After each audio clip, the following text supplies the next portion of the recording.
Ladies and gentlemen, this is TPP World.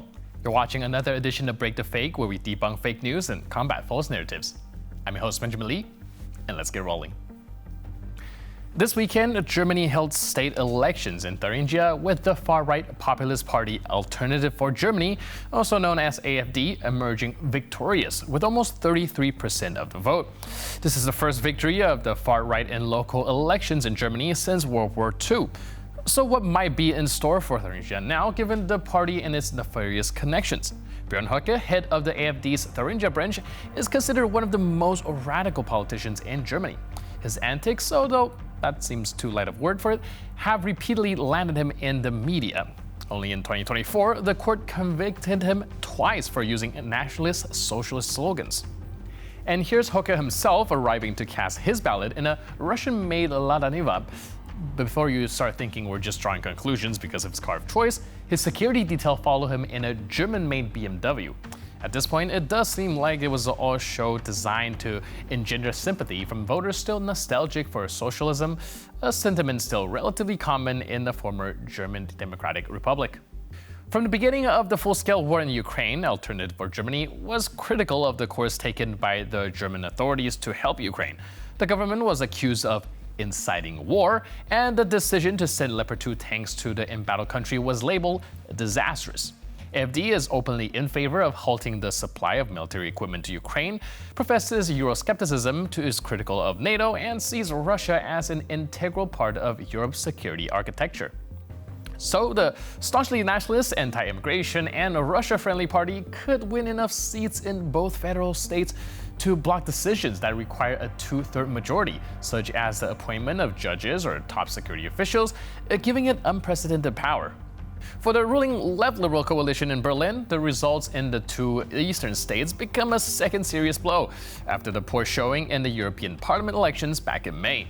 The results and the success of AfD did not come as a surprise. Rather, they are a natural continuation of the trends we've been seeing for the past couple of years. Left liberal parties are losing their already weak positions in the former East Germany, while the right and especially the ultra-right are gaining strength. Yesterday, Vladimir Putin once again accused Ukraine of not wanting to end the war. Putin said that Russia allegedly did not refuse sitting down for peace talks, but he added that before anything like that can happen, it is necessary to, quote, deal with the bandits who enter the territory of the Russian Federation. По поводу мирных переговоров. Я всегда говорил о том, что мы хотим все спорные вопросы решать мирными средствами. Мы же, вы молодые люди, еще совсем школьники, но тем не менее читаете, все знаете. Ведь все началось, горячая фаза началась с того, как наш противник выбросил все договоренности, связанные с возможностью мирного урегулирования на Донбассе. Ведь они объявили о том, что не будут исполнять так называемых Минских соглашений, когда мы договорились тогда о том, как дальше должны выстраивать отношения с Украиной и внутри Украины с теми людьми, которые не теряют связи с нашей страной, с Россией. Нет, они выбросили все эти договоренности и начали подготовку к военным операциям, которые и так уже неоднократно проводили на территории Донбасса. Мы, по сути, что начали делать? Защищать людей, наших людей, которые живут на этой территории. Но, тем не менее, мы всегда выступали за мирное урегулирование. Но что сейчас там происходит? Ведь действующие власти, даже в силу внутреннего законодательства, легитимными не являются. Они должны были провести выборы президента, но отказались от выборов, сославшись на военное положение. Вопросы мирными средствами. Мы никогда от этого не отказывались, но надо, конечно, разобраться с этими бандитами, которые забрались на территорию Российской Федерации, именно в Курскую область, и с их попытками дестабилизировать ситуацию в приграничье в целом. So, yeah, once again, it's Putin trying to cast Ukraine as the party that started this whole mess, and that's blocking the way to peace. Someone seems to have forgotten Russia's illegal occupation and annexation of Ukrainian Crimea back in 2014, and Moscow's incursion into Donetsk and Luhansk 10 years ago. According to Putin, it's all Ukraine's fault because it did not stand by the agreement it entered. Little reminder, these agreements require Ukraine to give up territory without protest. Putin is once again letting his dictator's nature show. On a whim, he twists history and truth to suit his own ends. In the eyes of his people, he wants to be a hero that never started a war and definitely not unprovoked. He just wants to put a stop to all his meaningless death with his missiles and his occupying forces. The saddest part of this story is that this narrative actually holds, and even now, Russian school children really believe in the righteousness of Putin and his intentions. And now a very interesting and somewhat surprising story. A beluga whale of espionage was recently found dead in Norway. Let's take a closer look at the situation, shall we? The whale called Vladimir was found dead by local fishermen in Norway. It's still unclear as to how the animal died. It doesn't have any external wounds, and its age is estimated at 15 years old, where belugas usually have a lifespan of anywhere between 35 to 50 years. Vladimir was first spotted by fishermen near the northern island of Ingoya, not far from the Arctic city of Hammerfest, all the way back in April 2019. Upon closer inspection, a camera was found on it with a buckle bearing inscriptions indicating the equipment was made in St. Petersburg. Norwegian security services soon established that the hardware was mounted on the animal for espionage purposes. The Barents Sea, where the whale was found, is a strategic geopolitical hotbed where naval movement, especially that of submarines, are closely monitored by world powers, as it is also the gateway to the Northern Passage, a key sea lane between the Atlantic and Pacific Oceans.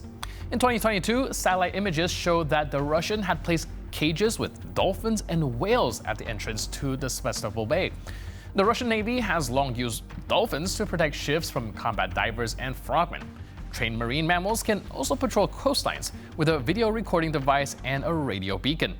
So next time you see a dolphin or a whale somewhere, check whether it's not there on a mission from the Russian government, or at least wear something nice so you look good in the footage from Moscow. Russian propagandist Solovyev seems to be cooking up his own version of the Sino-Soviet split. Apparently, Vlad is very unhappy of how reliant on Chinese tech Russia is becoming, and that the frontline vehicles Russia is using are falling apart quickly precisely because they're made in China. Едем, говорим, замечательный собеседник, вдруг едем на УАЗе «Патриот». И вдруг такая тихая фраза от водителя: «Ой, в момент переключения у него рычаг остался в руке». Машина идеально новая. Так бывает. Да, так бывает. Я говорю, нормально? Говорит, да постоянно. То есть, говорит, устали гонять обратно. При этом стоит она столько, чтобы на них ездить. Их ремонтировать надо быть патриотом настоящим. Это что, издевательство? Сейчас, например, на фронте что нужно, да? Ну, там, понятно, танки, БМП нет. В большом количестве нужны электросамокаты, мопеды, мотоциклы, баги. И, конечно, у нас все это есть. Отечественного производства. Вопрос, что из них отечественного производства? Или мы теперь отечеством считаем Китай? И сколько это стоит? И когда уже, наконец, все придут в чувство? И когда они говорят, что у нас там... Чего у нас перенасыщено? У нас Китаем все перенасыщено. Unfortunately for Solovyev, Russia is quickly running out of allies willing to supply them with vehicles to use at the front. The Russian could make the decision not to go to the front at all, which would solve their equipment woes really quickly, but apparently they can't even do that, or maybe they just don't want to. So at this point, perhaps they should be actually thankful that they don't have to ride to the front using Belarusian vehicles or ones made in their beloved Russia. And with that, we conclude this edition of Break the Fake. But for more news, update, and commentary, please stay tuned to TVP World.